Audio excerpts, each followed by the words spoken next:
Good morning, students. Welcome to your social science class. Today we are going to do bookwork and notebook work of chapter 12, Healthy Living.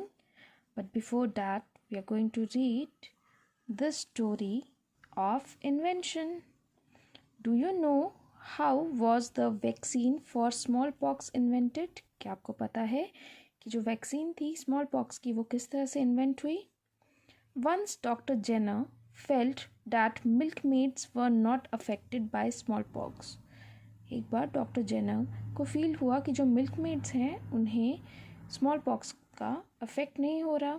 He notice that they normally suffered from cowpox और उन्हें notice किया कि normally वो सफ़र करते हैं from cowpox which is a mild disease, जो कि एक माइल्ड डिजीज़ है. Those who had cowpox never suffered from smallpox. जिन्हें cowpox हुआ है उन्हें कभी भी smallpox से उनको सफ़र नहीं करना पड़ा. Once a milkmaid came to him for treatment of cowpox. एक बार उनके पास एक milkmaid आया, किस लिए? ट्रीटमेंट कराना चाहता था cowpox का. A pus-like liquid was oozing out of the sores on her body. तो जो एक पस लाइक लिक्विड उनकी बॉडी में से निकल रहा था जहाँ पे उनकी बॉडी में सोर्स थे. ही कलेक्टेड द पस on a needle and injected it into the body of another patient. उन्होंने क्या किया, उस पस को कलेक्ट किया एक नीडल में और उसको इंजेक्ट किया किसी दूसरी पेशेंट के बॉडी में, named Phipps. He now had cowpox. अब उस पेशेंट को क्या हुआ, काउपॉक्स हो गया. He was cured in weeks time और वो within a few weeks cure हो गया. This person never had smallpox and after that उस पर्सन को कभी भी स्मॉल पॉक्स नहीं हुआ. But doctor Jenner wanted to confirm his idea and wanted to insert the germs of smallpox in his body. But जो doctor Jenner थे वो कन्फर्म करना चाहते थे कि उनका आइडिया काम आया या नहीं. एंड बिकॉज ऑफ दैट उन्होंने क्या किया कि वो इंसर्ट करना चाहते थे स्मॉल पॉक्स के जर्म्स उसी पेशेंट की बॉडी में. Dr. Jenner decided to take the risk and inserted the smallpox germs in his body. तो डॉक्टर जेनर ने क्या किया कि उन्होंने रिस्क लिया और जो स्मॉल पॉक्स के जर्म्स थे फिप की बॉडी में इंसर्ट किया. He observed him for many days. Doctor Jenner ने फिप को काफ़ी दिनों तक ऑब्जर्व किया. Phipps never had smallpox. तो फिप को क्या होगा, उसके पास स्मॉल पॉक्स कभी भी नहीं हुआ. In this way doctor Jenner succeeded to develop the smallpox vaccine, and this was the story behind Dr. Jenner's succeed in developing the smallpox vaccine. Okay students, first of all we will do bookwork of this chapter.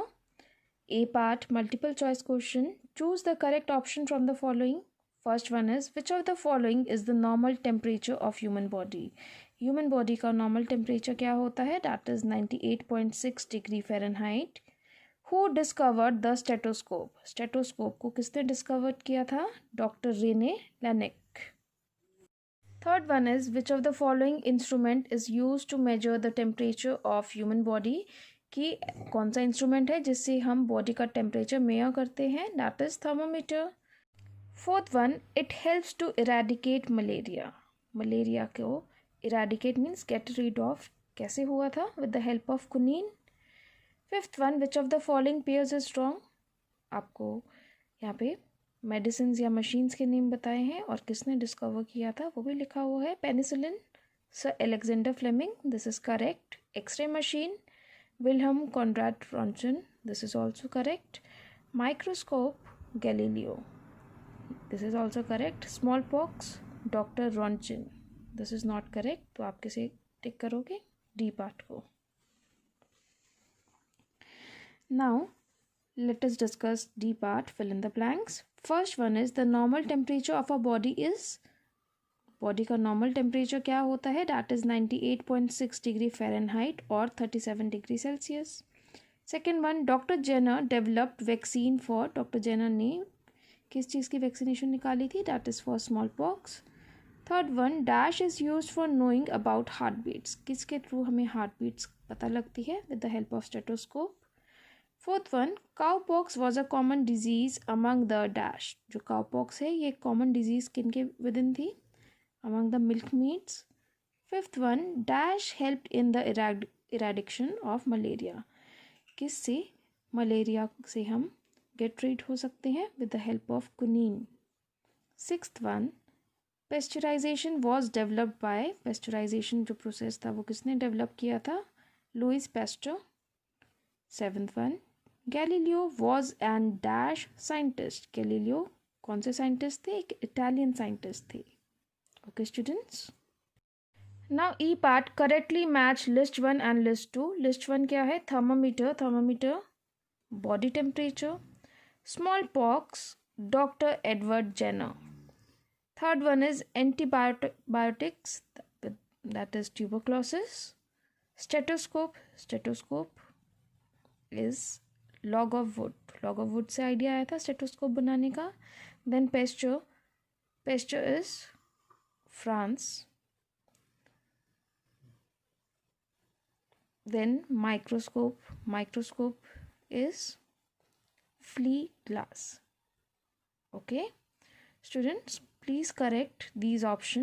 You have to write down E part and then F part. Okay, A, B, C, D, and these you have to correct. Now, high order thinking skills. First one is, look at the adjoining picture and suggest a suitable title for it. See this picture, ये polio drops का day है, that means you have to write down here polio day. Which are such operation, why are such operations important for us? इस तरह के operations हमारे लिए क्यों important होते हैं? To make country healthy and disease free, ताकि हमारी जो country है वो healthy, इसमें रहने वाले जितने भी children हैं healthy बने और disease free हो जाए। Second one, prevention is better than cure. Do you agree with the given statement कि treatment से better है कि हम prevention ले, precautions ले? Yes, absolutely, this is correct statement. Explain your views with the help of suitable examples. आप यहाँ पे explain कर सकते हो अपने views को with the help of suitable examples. I've written here, yes, it helps us to think better, as in healthy body, healthy mind works. My reason for this statement is कि अगर हमारी body healthy होगी तो ही हमारा healthy mind work करेगा properly. तो आप यहाँ पे अपना भी कोई रीज़न लिख सकते हो जो आपके व्यूज़ हैं regarding this question.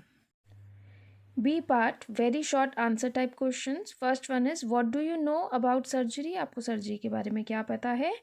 Treatment of diseases by cutting और removing a part of the body. ये एक ट्रीटमेंट होती है सर्जरी जिसके थ्रू बॉडी में कट किया जाता है या रिमूव किया जाता है वो वाला पार्ट जिसमें डिजीज़ हो। Who are responsible for different diseases? कौन रिस्पॉन्सिबल होता है for different type of diseases? Germs. Third one, who used chloroform in medicine? Medicine में क्लोरोफॉर्म का सबसे पहले यूज़ किसने किया था? जेम्स सिम्पसन ने।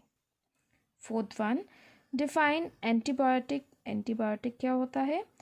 अ substance that kills germs that causes infection. ये एक सब्सटेंस है जिससे जर्म्स को हम किल कर देते हैं जिससे कि इन्फेक्शन होता हो।